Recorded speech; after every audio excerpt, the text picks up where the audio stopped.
उस लड़के ने तुरंत देखा कि सीईओ आसमान से गिरते एक गमले से कुचलने वाला है। घबराकर वह आगे बढ़ा और उसे अपनी बाहों में खींच लिया। गलती से उसे किस कर लिया। हालांकि वह उसे बचाने में कामयाब रहा, लेकिन उसे गलती से एक गुंडा समझ लिया गया। सीईओ ने उससे पूछा, अगर तुम किसी को बचाना चाहते थे तो मुझे किस और गले क्यों लगाया? सबको हैरान करते हुए उस लड़के ने बताया, तुम्हारे होंठ इतने मुलायम और खुशबूदार हैं कि मैं खुद को रोक नहीं पाया। गुस्से में सीईओ ने अपना गुस्सा निकालने के लिए एक फ्लाइंग किक मारी। हालांकि मार्शल आर्ट मास्टर्स के परिवार से होने के कारण उसकी स्किल्स बहुत अच्छी थी, लेकिन वह उसके कपड़ों पर एक वार भी नहीं कर पाई। लड़के ने कहा कि वह किसी औरत से नहीं लड़ेगा। अपनी एड़ी घुमाई और गुस्से में चला गया। दो राहगीरों से कॉफी छीनकर सीधे औरत की छाती पर फेंक दी। उम्मीद थी कि वह पीछे हट जाएगी, लेकिन इससे औरत का गुस्सा और बढ़ गया। उसने अपनी छाती से एक कटोरे जैसा पेंडेंट निकाला। उसे ध्यान से पकड़कर देखा कि वह गंदा तो नहीं है। यह पेंडेंट देखकर वह लड़का तुरंत पीला पड़ गया। पहाड़ से नीचे उतरने से पहले उसके मालिक ने उसे वैसा ही एक पेंडेंट दिया था और कहा था कि जिसके पास दूसरा आधा हिस्सा होगा वह उसकी होने वाली पत्नी होगी, और साथ में दोनों पूजा करके वह पवित्र शरीर की पूरी तरह से पूर्णता पा सकता है। यह जानकर कि वह औरत वही है जिसे वह ढूंढ रहा था, लड़के ने उसे सीधे मेरी पत्नी कहा, जिससे वह और भी ज्यादा गुस्सा हो गई। उसने अपने आदमियों को बुलाकर लड़के के टुकड़े टुकड़े कर दिए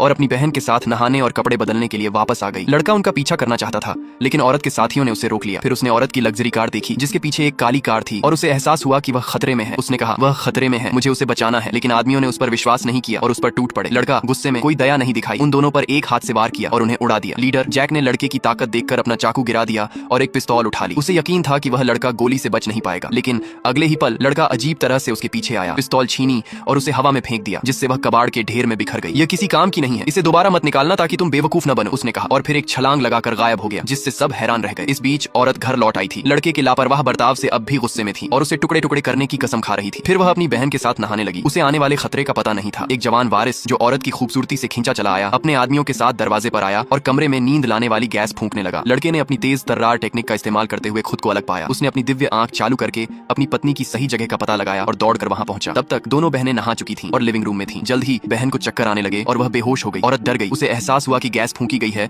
और वह जांच करने गई। जवान वारिस और उसके आदमी कमरे में घुस आए। औरत ने तुरंत उस पर बदचलनी का इल्जाम लगाया, लेकिन जवान वारिस को शर्म आने के बजाय गर्व था। अपनी साली को वहां पड़ा देखकर वह और भी भड़क गया और गंदी गंदी गालियां देने लगा। गुस्से में औरत ने खुद के बचाव में एक हेयर पिन फेंका, लेकिन गैस अपना असर दिखा चुकी थी और बहुत देर हो चुकी थी। जवान वारिस उसकी लड़ने की काबिलियत देखकर हैरान रह गया। उसने अपने आदमियों को उस पर एक साथ हमला करने का हुक्म दिया। औरत ने जोरदार बचाव किया और उनमें से एक को मार डाला, लेकिन दो मुक्के चार हाथों का सामना नहीं कर सकते। जल्द ही वह बहुत बुरी हालत में आ गई। उसके हाथ पैर हिलने डुलने लगे। खुश जवान वारिस उसे बेइज्जत करने ही वाला था कि अचानक दरवाजा खुला और वह ठीक समय पर पहुंच गया।